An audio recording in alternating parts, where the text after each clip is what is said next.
bank. Window down, yelling out money, anything. Ayy, ooh, got the foot on the gas.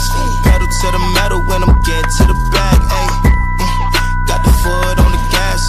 Pedal to the metal when the lane moving fast. Ayy, ayy, let them all cross. If they hate, then let them hate and make a bigger boss. Ayy. What is up, ladies and gentlemen? We are back. We are live. It is the Freight Coach Podcast, the top podcast in transportation, coming to you guys every single weekday, 8:30 a.m. Pacific, 10:30 Central, to break down some industry headlines, but most importantly, provide some actual insight into what you can do with all of this information. If this is your first time tuning in, welcome. This is the real side of freight, ladies and gentlemen. And I do say that before every single show. And what I mean by that is I only speak with transportation professionals, because at the end of the day, I want to talk to the right individuals who have done what you're looking to do, or who are currently doing what you're trying to achieve. So you can take that information, apply it, utilize it, and see a meaningful difference in your business and your life. Happy February, everybody. Today, as you guys could probably see if you're paying attention out there, especially down by the bottom, I'm introducing the official data partner of our podcast, you guys, my friends over at DAT.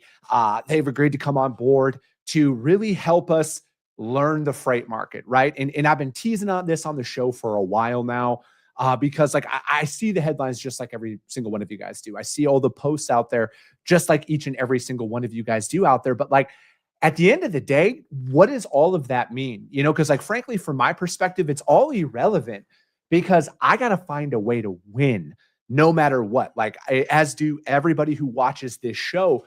We got to find a way to win freight, but like keep winning freight, right? Because if we gave up every single time capacity tightened up or rates increased or decreased or everything like that, none of us would be in business anymore. And we're here to talk about that stability. And, you know, I've been working with DAT for literally since the very first load I booked, I'm pretty sure back in the day, was on DAT's product. So it's, I'm just so pumped to be able to do this with you guys. And again, this is for all of us. All right. This is not just a me pointing out certain things. Like I had put out in the post last week, if you have any lanes you need help quoting on, or not even quoting, but like understanding how the market actually works, I want you to email them over to my team, podcast@thefreightcoach.com. We got like 16 submissions just this past weekend from that, you guys. So again, I don't need any details outside of like a shipping city and a delivery city and the weight. All right. That's literally all the stuff I want to see, because I just want to help you guys actually know the thought process of what I go through when I quote customers and when I bid out freight, because unlike some, you know, guys, like I'm in the trenches with you. So it's very, very important for me to be able to show you guys like, yeah, markets can fluctuate, but like, how do we win business for the long term? So we're going to go out there. So today, you guys, the segment is just going to be like This Week in Freight, powered by DAT.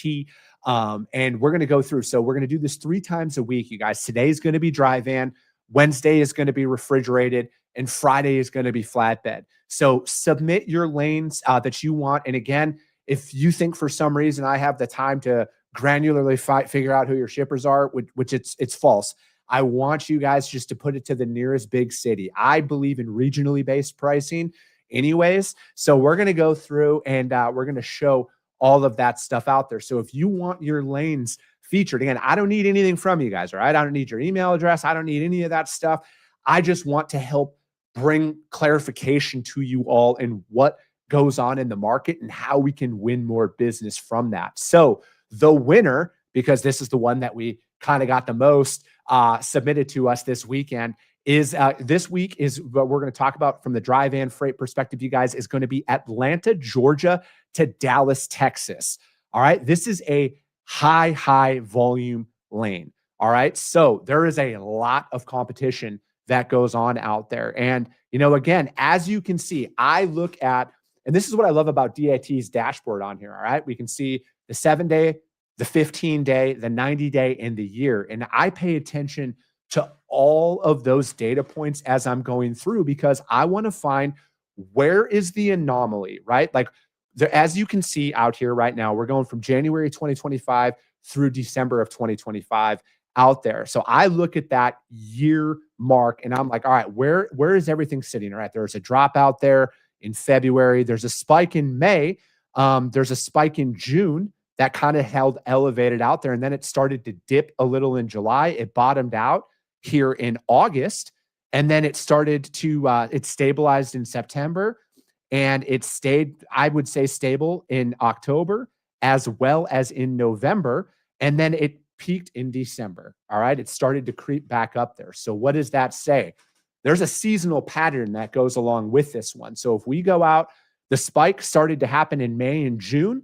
So again, summer months. All right. You got to think about that. Think about the holiday feature that comes in with that. All right. So again, we got Memorial Day. And then in July, it kind of dipped. But again, if we're looking at it, it dipped $50. So again, that's still stable in my eyes in that 90-day data set.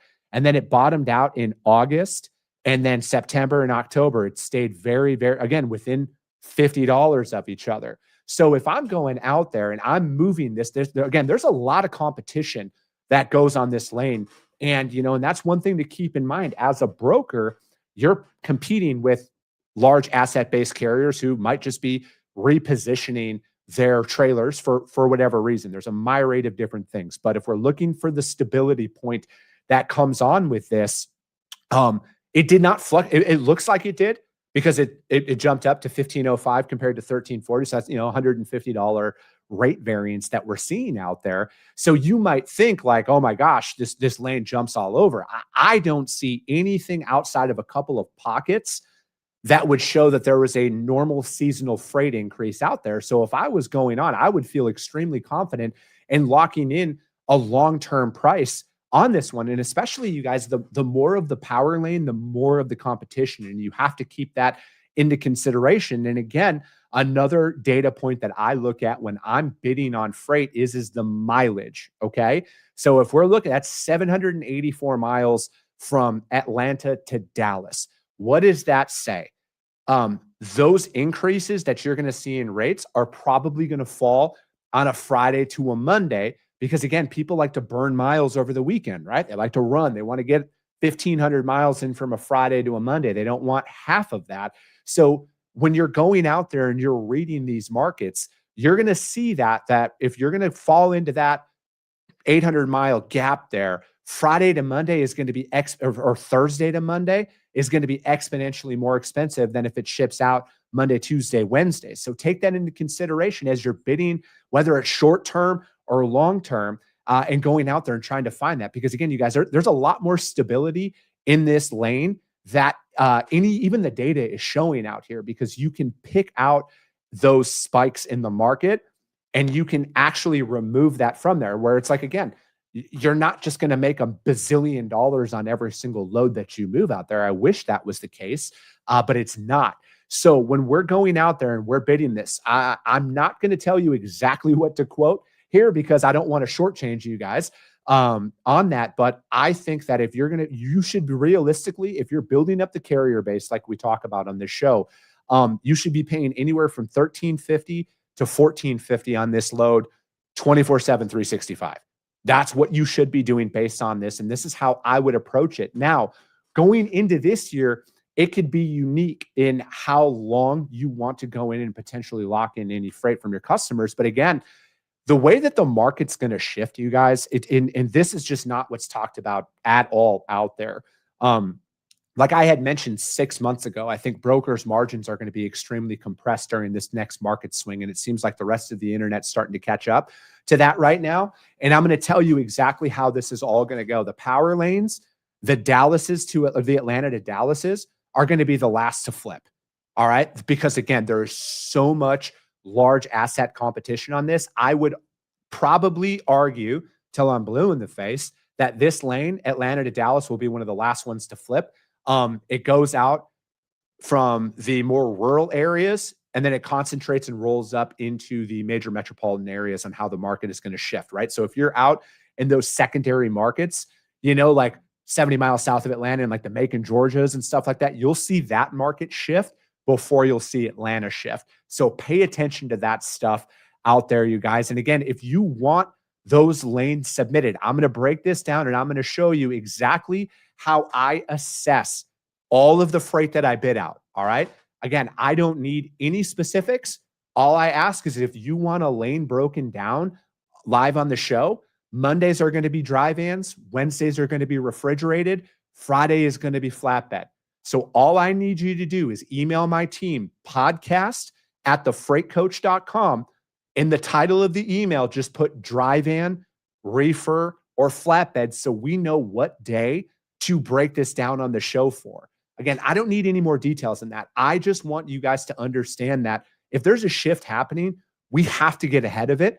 But most importantly, you guys, I've never personally, outside of a major weather event, and remove COVID, because again, a lot of people like to point to COVID and think that that's somehow going to pop back up. I hope it never pops back up, but those are anomaly times. All right. And if you pay attention out there, even if there's $100 rate increase on a specific lane, especially 800 miles. And again, I like to always caveat you guys, I went to public school, so my math might be a little bit off here on it. But if we're looking at that, so even if we're just using the Atlanta to Dallas example right now, even if it like right now, if it's at $1,500, it's at $1.90 a mile. And then if it dropped back down to where I think it's probably going to sit at is around that 14, again, it's like 12 cents a mile of a rate variance that comes along with it. So again, those are some of those times where you're going to have to eat that cost if you want to keep the freight, because ultimately that's the next iteration of the market that you're going to have to operate in as a broker. If you're going to want to keep the freight from your customer, you're going to have to eat some lanes here. I don't write the rules, you guys. I just play by them. And in my experience, that is how this market is going to shift. And again, think about that as you're going out there and you're cold calling customers and everything else. The further away from the major metro areas, those markets are going to be affected first, and they're going to roll up into the major markets. All right. And by the time it hits in Atlanta to Dallas, you guys, it might be this time of next year. I don't know. I'm not going to go out there and try and predict anything, because I'm just trying to help you guys understand what I see from a broker's perspective, who actually moves freight and who's moved freight for, over 15 years now. There's a lot more stability out there. And then frankly, at the end of the day, so what? We got to find a way to win. And that's what we're going to continue to do. So I want you guys to submit any of these rates, or the lanes you want broken down, podcast@thefreightcoach.com. I will reiterate that multiple times out there, but this is going to be a 3-time-a-week thing. And we're just going to help bring a broker's perspective out there to you guys to help you guys actually understand what is going on. And again, we're going to keep it down. I was going to lead in the show. I went a little bit longer on it today than what we normally will do. But again, I want you guys to understand that this is going to be a major part of the show, because things are going to change. Yes, but we got to find a way to win. And I'm just going to help you guys go through what I go through literally every single day when I'm quoting customers. So let's break down some articles. There are some pretty awesome headlines. I'm being kind of facetious out there, but there are some headlines that came out here over the past couple of days, you guys, specifically to the market. And, the links to all of these articles, you guys, as always, are always uploaded into the show notes. Again, please read these articles on your own. But I like to look at it like this. Like, I like to throw out the name C.H. Robinson a lot on this show, because I pay attention to what C.H. Robinson goes through and does, just like I pay attention to what Schneider does out there in the market and the larger companies. Not that it changes how I operate, but I pay attention to a lot of this stuff because they are the largest companies in the industry. And you need to pay attention, because like success leaves clues. And if they're making moves out there, it doesn't matter if you're one truck or a 2-person freight brokerage. There's a lot of clues that can be left to help you build out your business at the most. So first article we're going to break down, because a lot of earnings reports came out here over the last couple of weeks. And this article was from ttnews.com. You guys, AI cost discipline lift C.H. Robinson in tough Q4. Logistics and shipping company reports revenues of $3.9 billion with a B, net income of $136 million in final quarter of 2025. And then, with that, despite revenue being down, Robinson won. All right. So take that into consideration. They are deploying AI agents to solve a lot of stuff, it looks like, specifically a lot of like the track and trace is what it looked like. And again, I'm just going off of what's written in the article, you guys. Robinson is they're deploying a full LTL AI suite out there, and I think that that's probably just where they're starting. I would assume they're going to be doing a full rollout in other departments that are going on out there. Again, I'm not privy to any information at all. This is just my assumption. And then it says that they're focusing on the LTL market, which I think is very smart because LTL is it's very, very old school, we'll call it, out there. And there is a lot of opportunities to automate a lot of that. And there's a large market share of LTL shipments that are going on out there. But again, I think that's their test. I would assume that that's their test mode as they're going through, because obviously Robinson's massive. They do literally everything. And I would assume that this is just their starting point and they're going to build out from there. And, the CEO, Dave Bozeman, is doubling down that, the standard brokerage is a commodity, but a tech-enabled precision is a premium service that goes on out there. And, it also goes on to say that they are proving that you can grow profit in a down market if you replace the manual touches with automated cycles. And then data is your biggest weapon. With the industry's largest data set, Robinson is using AI to predict shipment failure before it actually happens. So, talk about, like, if you're out there, and this is how I perceive it, right? Like, we're a small brokerage, right? Like it's me, my business partner, and we have one sales rep with us right now. And so, but we're looking at how can we automate literally everything. I want to personally automate like 90% of my day as a broker. The 10% that I don't want automated is the customer experience and the carrier experience, right? I always want them to pick up the phone. But if there's a way that we can automate our manual processes that take us 10 minutes to go through sometimes, right? That's a great touch point. And, I know that large companies, when they deploy AI here, it's going to come at a human capital cost. You're going to see a lot more layoffs, I feel like, this year. And I'm not just saying this from a Robinson perspective. I think a lot of large companies across every single industry are going to be laying off people, unfortunately. But I look at it as if you're on the upswing, if you're building a business right now, you now have an opportunity to deploy AI to where you can build your war chest of capital to start competing out there. Because what he says and what they say out there is, tech-enabled precision, and then also using data as a weapon. I truly, truly believe in that. I think that you will see in the not so distant future a 10-person freight brokerage doing $1 billion a year. I truly feel that way. I think that where AI could develop out to, I'm not saying it's there right now, but where it could develop out to, I think you could start 100xing your outputs. Like, think about it like this. If you're a one sales rep right now, or you're in a cradle to grave model, and you're doing 100 shipments a month, I wouldn't be surprised if you could do 1,000 to 5,000 shipments a month by yourself within the next 24 months with how technology is progressing. I'm not saying it's there right now, but I look at it is there's a lot of manual processes that are bogging down a lot of people's operations. And Robinson is literally laying the framework for people to follow. And you're going to see a lot of others jump on board with that. And again, I'm not here to argue the ethical component of laying people off, but we're here. It's not going away. And redundancies will be eliminated at a rapid pace out there in the market. So I look at it as this is one of those situations where AI and what Robinson is doing is laying the foundation of a very successful playbook to operate. And then plus, if you're a broker out there, Robinson is also fighting a lot of battles for us on the Supreme Court level as well. So I think this is a really good article, though, you guys. It breaks down a lot of very good information. And again, success leaves clues. You got to look at this. Where can you deploy AI into your operation right now, and start utilizing that as you're building so you can stay lean?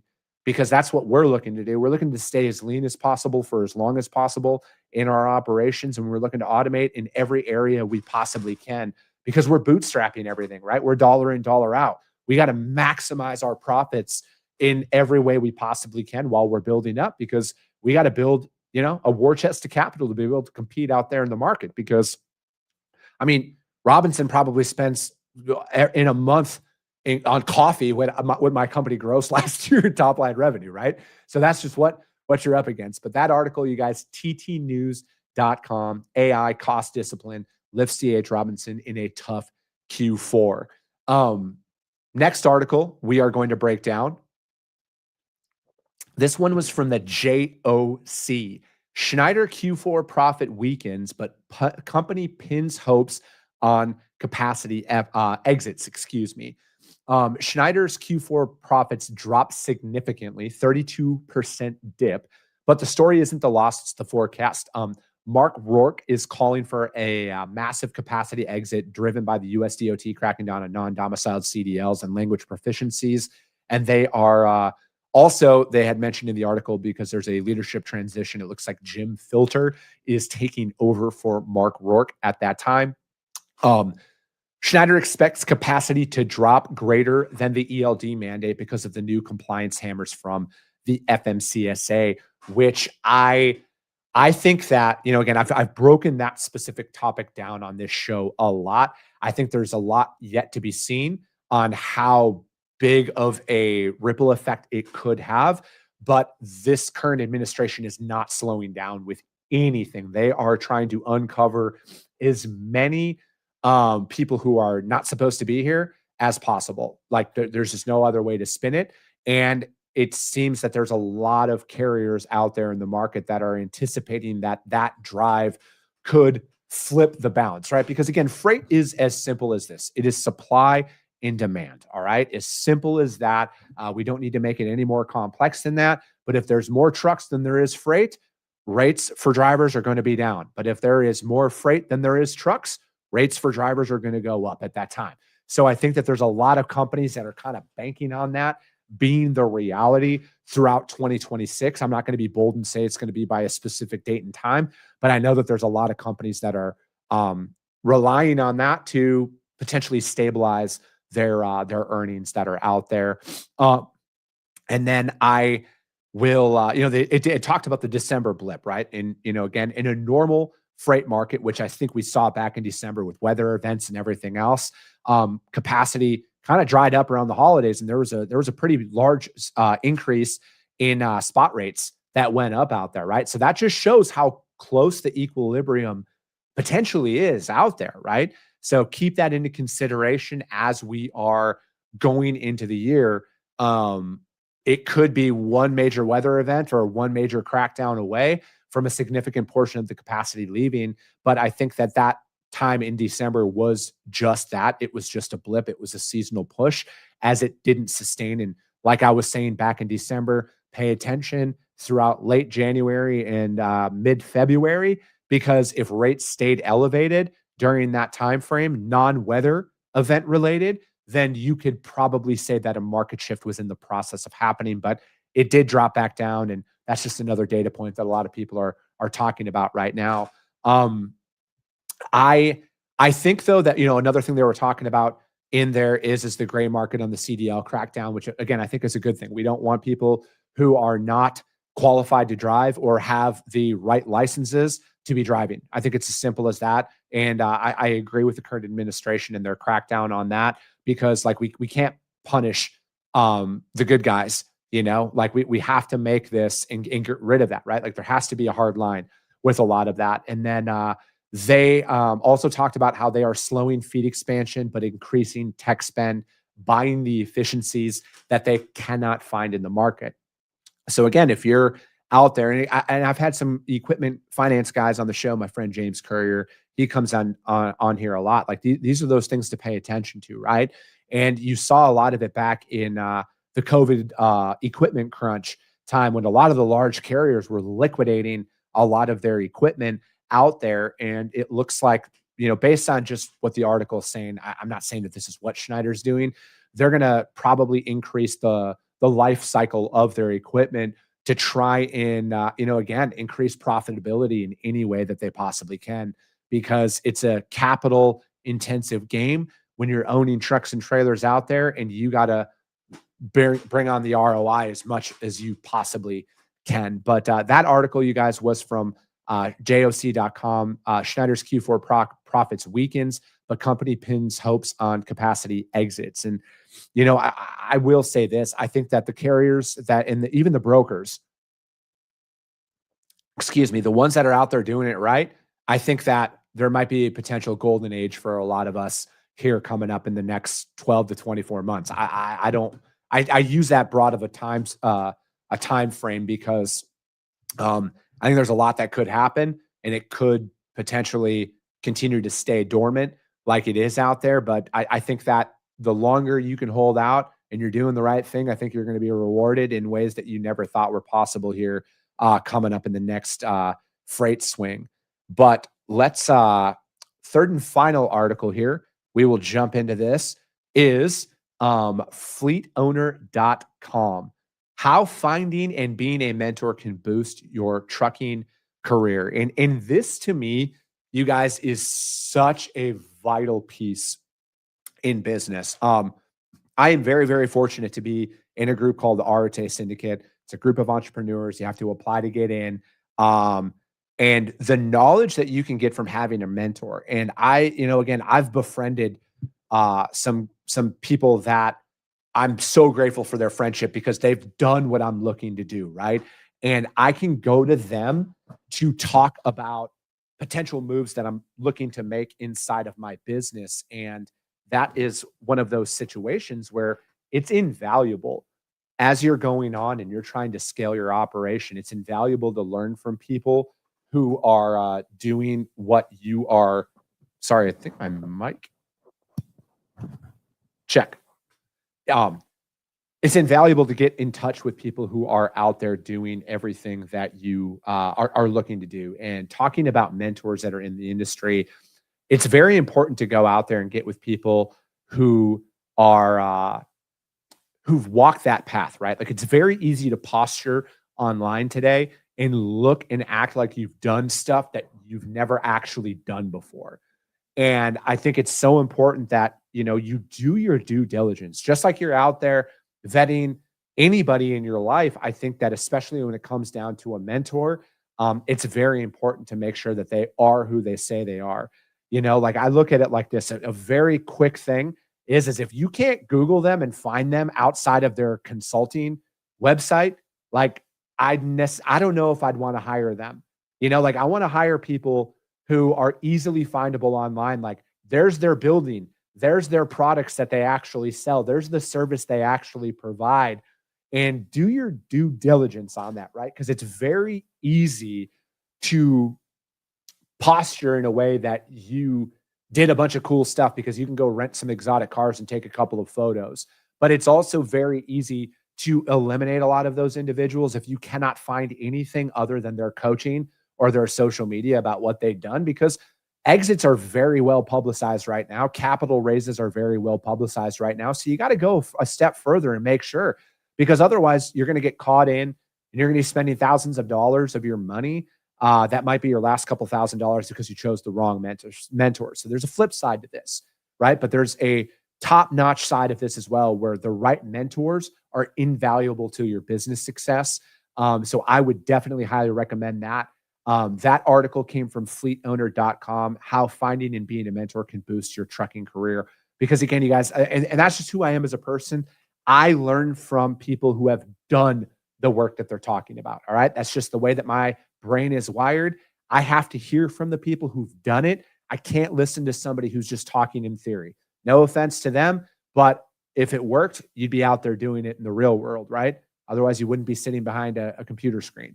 So that is going to be it for today, you guys. As always, if you got value in what you heard and you're not subscribed, subscribe to the show, you guys. We're on iTunes, Spotify. We're on all major social media platforms. You guys find us out there, share the show, rank the show. And again, if you want to get in to our brand new segment that we're doing to help you guys read freight markets out there, I need you to email podcast@thefreightcoach.com. Send in your lane submissions. We're going to break them down on the show to help identify those anomalies that are out there in the market so you guys can help deliver stability to your customers. I appreciate you guys. I love you guys, and we'll be talking to you soon.